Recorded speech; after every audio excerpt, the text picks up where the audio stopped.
gloves are being worn to protect the wearer primarily, and actually their use reflects a poor knowledge and a lack of competence in risk assessment. Hand hygiene is an emotional response to touching things that are dirty. So of course, if gloves are worn, then that eliminates that emotional trigger, because there isn't that sense that you've touched something dirty.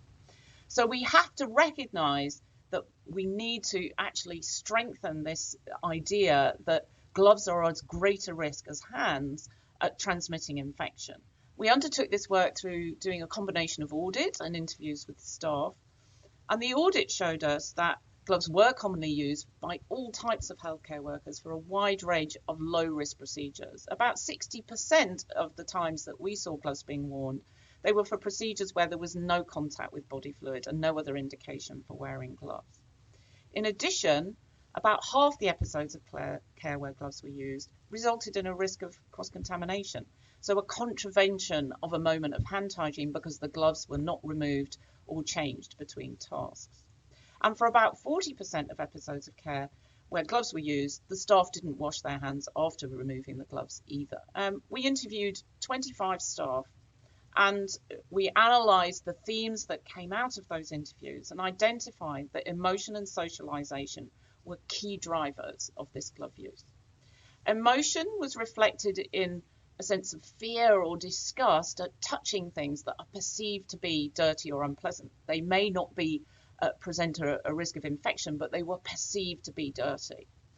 And gloves also acted as a psychological barrier to avoid touching patients' intimate areas.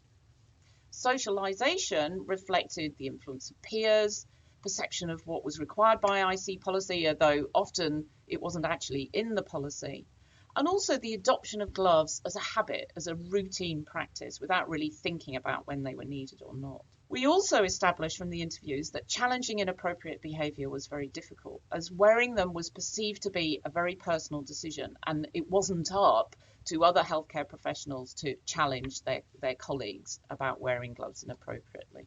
Healthcare workers are actually confused by infection control messages. So we say to practitioners, use standard precautions, treat everybody the same. But at the same time, we say for contact precautions, wear gloves for all contact with this patient because they're known to have an infection. So that implies that hand hygiene is ineffective. And it's actually not surprising that staff then move towards wearing gloves really for almost every type of care that they deliver to patients. So how do we change this? Now, the concept in the paper that we've described is applying human factors and ergonomics to improving glove use. Why?